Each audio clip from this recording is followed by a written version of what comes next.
Hey guys, it's Carmen here from Urban Farm School.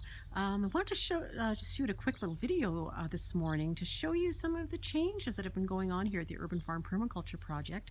So of course this is our front yard edible landscape. Some of you have been here for yard tours. We use a ton of permaculture principles in our front yard to create really abundant gills. We have so much food growing in here, herbaceous perennials that are producing food, but also a ton of woody perennials.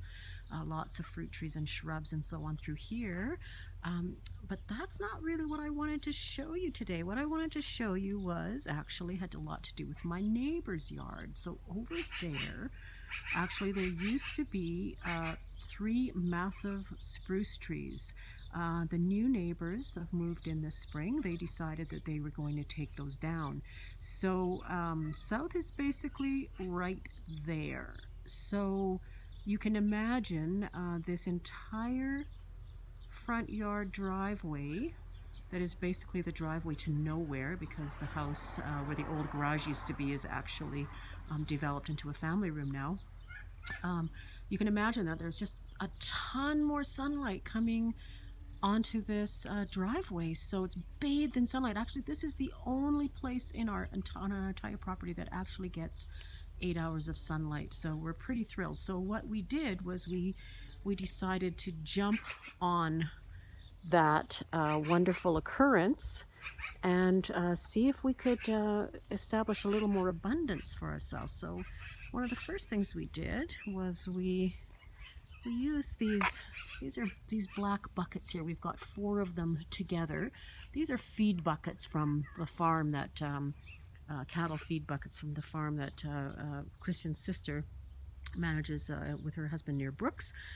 And so this became an amazing squash planting opportunity. I'm just going to show you how crazy these guys are going. Look at this. They're going nuts. So we've got squash. There may or may not be a pumpkin in here. I can't even remember. And then we just put one of these obelisks on here to manage this ridiculous growth of nasturtiums, which are reaching for the sky. They're kind of going nuts here, so that's really lovely. And then we actually went and got a couple feed buckets here, or not feed buckets, horse troughs. Drilled drainage holes in towards the bottom. You can see we've got a few holes there on this side. And then planted these out with squash and nasturtiums as well. So we've got some zucchini and so on there, and we've got some nice flowers. They're just, look at these guys, they're just going nuts. They just love this heat. So we've got 2 beautiful zucchini plants in here that are doing extremely well, and they have produced already a ton of zucchinis for us. So we're mid-July, we're getting some really great growth in here already. And then just a little closer to the hedge here, we've got a couple more of those feed buckets with some golden raspberries that we transplanted from the backyard, so they're getting quite a bit more sun. So, we've been trialing growing raspberries in buckets for the last 5 years or so with really good results. This is another feed bucket here with some Jerusalem artichokes in them. So they're really starting to go. They're probably almost 4 feet tall now. And then we also built, I'm just going to back up a bit so you can see what we've done here. We've built a couple raised beds. So this one actually doesn't have a bottom on it at all. So we've got some asparagus in there. So these are quite thick walled. So really it's going to provide quite a bit of insulation. So these crops should have no problem overwintering. And on this side here, we've got, you can't really see them, they're a little overrun right now, but there are some Red River raspberries, a Manitoba variety. They're really prolific. And then also in here we put some more nasturtiums along the edge. I just could not believe how much these nasturtiums are just completely taking off here. And there's a bit of extra garlic from the backyard that I didn't have room for. But you can see that we're totally taking advantage of this incredible and very welcome solar resource that we suddenly have here on our property. And it's so great to see, just to see, how much food we're getting off of this part on our driveway. It's just awesome. I'm just really thrilled. So the plan is to let this these squash take over the driveway for the summer, and then come winter, if I feel I need to pull my little SUV up here for the winter to plug in and so on, then I still have lots of room to do that. So I kind of just wanted to show you that, you know, there are certainly options here for front yard driveway growing. We really like these larger setups because they're so deep and wide.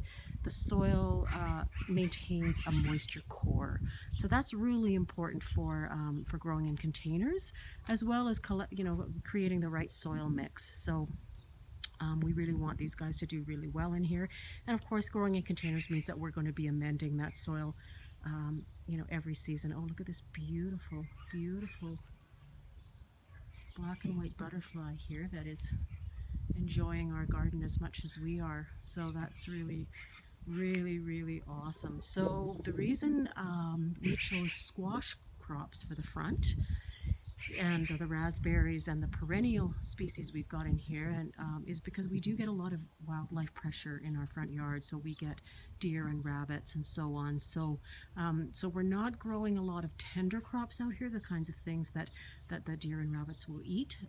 So far we have had just a few visits this year from the deer, but most of what we've got in our edible landscape here are really not that appealing to deer and rabbits. So we haven't really had any real problems with that, which has been absolutely fantastic. So in areas where we do have things that are tasty, so for example, I put in this nice new little haskap here this year, and when they're at this stage, they're pretty tempting to the deer. The deer do like to come in here and bed down sometimes, but because there's catmint on this side, it emits a strong scent. And then we've also got some of those crazy Egyptian walking onions here. So both of these create quite a strong scent, which actually almost makes the haskap a little undiscoverable. So that sort of masks the scent of the salad bar, so to speak. So, but as you can see, midsummer here, we've just got a ton going on. The hops are reaching up over the top of the pergola there. Yeah, there's just a lot going on. So at some point here, I'll do a nice video tour with my proper video camera to give you a really great idea of what's happening here in the front. But I really wanted to show you this because it's just been so transformational for us. And so I really didn't have a ton of luck growing squash in the back. We really didn't get enough heat and sunshine because we just don't have the hours of exposure back there due to large trees and so on, and the sort of the orientation of our properties. So anyway, this is something I wanted to share with you today. So I hope you've enjoyed that, and you can check us out online at urbanfarmschool.ca, and hopefully we'll see you in the workshop soon. Take care, folks.